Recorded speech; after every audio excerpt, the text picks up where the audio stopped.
The Annotate tool allows us to draw onto our scene. It's a bit like using a marker pen. It is probably of limited use to most of us, but it does allow us to leave markup reminders to ourselves on what we want to do to our model when we come back to it. The default option is freehand drawing. Dragging the mouse will draw a blue line following the path of the mouse pointer. The next option draws straight lines. Just release the mouse button to end the line. The polygon option draws lines by clicking on an initial starting point and then at the end point of each required line. Blender draws the line between this point and the last. To finish, just press the Enter key. To cancel the whole polygon, press the Escape key. Blender won't close any gap in the series of lines we've drawn. The final Annotate option is Erase. This erases any part of a freehand line it moves over. But for lines and polygon lines, the mouse button must be pressed at one end of the line to erase it. Another point of interest is that the Annotate drawing is placed on a plane in 3D space. Imagine an invisible whiteboard perpendicular to our line of view. If we move viewpoint, the view of the annotates changes. Any new annotation we add now will be on a new plane determined by our viewpoint. At the top left of the 3D viewport are a set of parameters for controlling the characteristics of the lines we create when we've selected any of the Annotate tools other than the eraser. The first, and most obvious, is the color. If we click in the blue box, we can select another color for all future and existing lines. Clicking on the button beside the word Note, which is actually the name assigned to the default layer, as Blender calls it, reveals a panel of options. In this area we can create layer groups, name individual layers, create additional layers, and select the color, opacity and thickness of the lines that are drawn on each layer. We'll start by renaming this layer See-Through Red and changing its thickness to 10 and opacity to 0.5. Again, we'll see what we've already drawn changed to match the new values. To add a second layer, we click on the plus sign. We'll rename this layer Thin Yellow, set the opacity to 1 and the thickness to 1 pixel.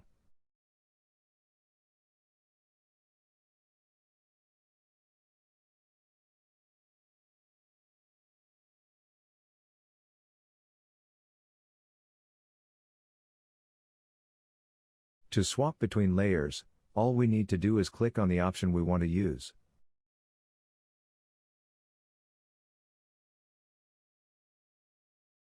Clicking on the minus sign removes the selected layer from the list and also removes any lines that have already been drawn on that layer. To add a whole new group of layers, we need to click on the Add New Group icon. We can name our new group and then add layers to it.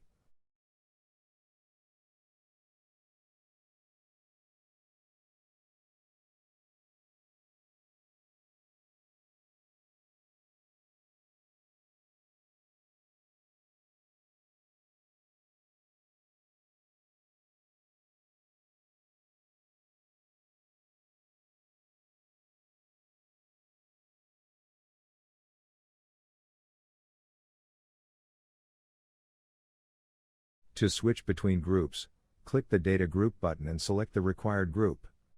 Note that only drawings from that group will be displayed, although the other drawings have not been deleted and will reappear when we reselect their group.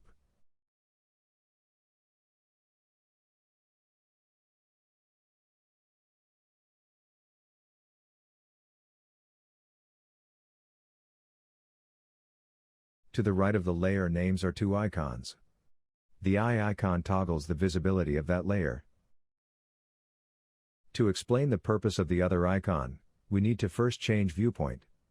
This icon determines if the annotations appear in front or behind the objects in our scene.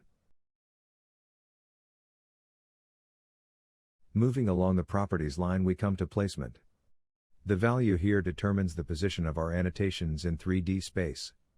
By default, this is set to 3D cursor, meaning that our pen drawings will be at the same depth as the 3D cursor from our current viewpoint.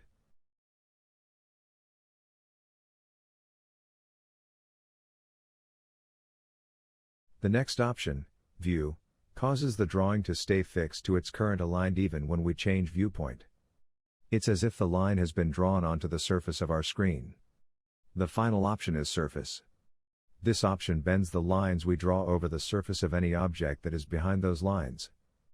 We can see here how our line appears to draw as before, but when we change position we can see that part of the line is actually attached to the cube's surface. Stabilize Stroke is a checkbox, which, when selected, creates a smoother line when we draw. It also activates two more parameters. Radius determines how far the pen icon must be from the end of the draw line before the line gets longer. This allows the pen some degree of freedom of movement before the line gets extended. Factor controls the smoothness of any curves in the line. Larger values give better curves. If we've selected Annotate Line from the toolbar, the parameters at the top of the 3D viewport change. In place of Stabilize Stroke, Radius, and Factor, we get Start and End. These drop-down lists allow us to start or end the line with one of four symbols, as we can see here.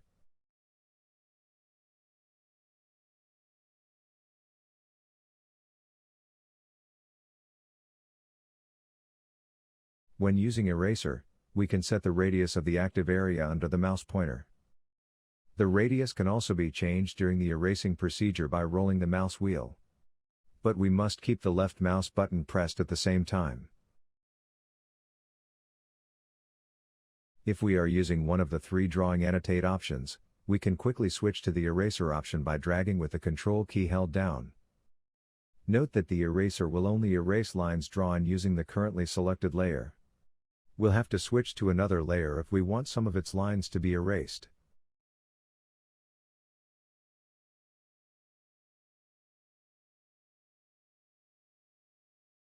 If we bring up the sidebar and look on the View page, we'll see there is an Annotate heading there. When expanded, we can see a repeat of the details we saw early at the top of the 3D viewport, allowing us to create groups and new layers, but there are two new entries, Lock Frame and Onion Skin. These relate to annotation in the frames of an animation, which is the subject for another video. One last point before we leave the Annotate tool, we can activate the freehand Animate pen from the keyboard by holding down the D key while dragging with the left mouse button. If we hold down D and drag using the right mouse button, the eraser is activated.